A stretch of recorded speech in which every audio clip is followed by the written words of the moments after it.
எது கேட்டாலும் நான் செய்வேன் அப்படின்னு இயேசு சொல்கிறாருங்க. நீங்கள் எதை வேணால் கேட்கலாம், எது வேணுமோ கேளுங்க, தேவன் தருவார், செய்வார். எவ்வளவோ கேட்டு பார்த்துட்டேன், என்னங்க செய்திருக்காரு, என்னை காக்க வச்சிட்டாரு, ரொம்ப நாளாக நான் காத்துட்ருக்கேன், எதுவும் செய்யலைன்றீங்களா? இல்லை, நீங்கள் எது வேணால் கேளுங்க, அவர் செய்வாருங்க. விடாமல் கூப்பிட்டு பாருங்களேன், நீங்கள் எதை கேட்டாலும் செய்வார். நீங்கள் நல்லா விடக்கூடாது, அவர் பிடிவாதமாக நில்லுங்க அந்த இடத்துல. அப்போ அவர் என்ன பண்ணுவார்னா நின்று செய்து கொடுத்துட்டு போவார். அவரை விட்டு தள்ளி போயிடக்கூடாதுங்க, நிற்கணும், பிடிச்சிக்கணும், அவரை உறுதியாக இருக்கணும். அப்போ என் பிள்ளை விட மாட்டான், நான் செய்து கொடுத்துட்றேன், என் பொண்ணு விட மாட்டா அப்படின்னு செய்து கொடுத்துருவார். எதை கேட்டாலும் செய்வார். அவர் சமூகத்தில் முன்னாடி போய் அழுங்க, வேறு யார் முன்னாடியும் போய் அழுதுட்டு நிற்காதீங்க.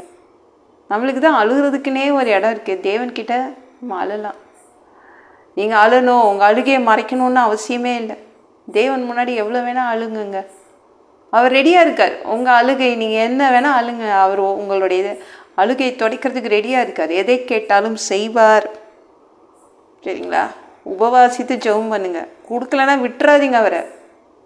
நமக்கு தேவனை விட்டால் வேறு யார் இருக்கா? விட்டுறாதீங்க.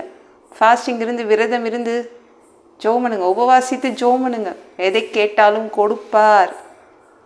நமக்கு உரிமை இருக்குல்ல தேவன்கிட்ட, அவரும் சொல்லிட்டார் எதை கேட்டாலும் கொடுப்பேன்னு. விட்டுடாதீங்க, அந்த இடத்த விட்டு நகரக்கூடாது. அவர் கொடுக்குற வரைக்கும் பிடிவாதம் பிடிக்கணும். இந்த பிடிவாதம் பிடிக்கிற குழந்தைங்கள்லாம் பார்த்துருக்கீங்களா? அது மாதிரி இருங்க. தேவன் முன்னாடி அப்படி தான் இருக்கணும். அவர் எதை கேட்டாலும் கொடுப்பார், செய்வார். கேளுங்கள் கொடுக்கப்படும், அவர் தானே சொன்னார். வாய் உள்ள பிள்ளை பொழைச்சிக்கும். எந்த பிள்ளைக்கு ரொம்ப வாய் இருக்குதோ அந்த பிள்ளை எதையாவது கேட்டு வாங்கிக்கும் இல்லை. ஆனால் வாயே இல்லாமல் வாயில்லா பூச்சியாக இருக்கிறாங்கள, எதுவும் கேட்கவே மாட்டாங்க. ஆனால் வாய் இருக்கிறவங்க இது வேணும் அது வேணும்னு கேட்டு வாங்கிப்பாங்கள்ல.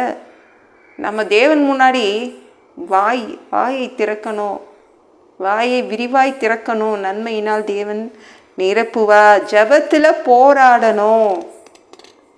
மனிதன்கிட்ட போய் போராடி நிற்காதீங்க, இது வேணும் அது வேணும்னு மனிதன் முன்னாடி போராடாதீங்க. தேவன் முன்னாடி நான் போராட்டம் செய்திருவேன், மனிதன் முன்னாடி போய் நிற்காதீங்க. தேவன் முன்னாடி போராடுங்க, அவர் செய்வார். எதை கேட்டாலும் செய்வார். அவர்லாம் இதை கொடுக்க மாட்டாருங்க, நீங்களாம் முடிவெடுத்தா எப்படி? அவர் கொடுப்பார். நீங்கள் அந்த இடத்த விட்டு நகரக்கூடாது, அவர் கொடுக்குற வரைக்கும் நகரக்கூடாது.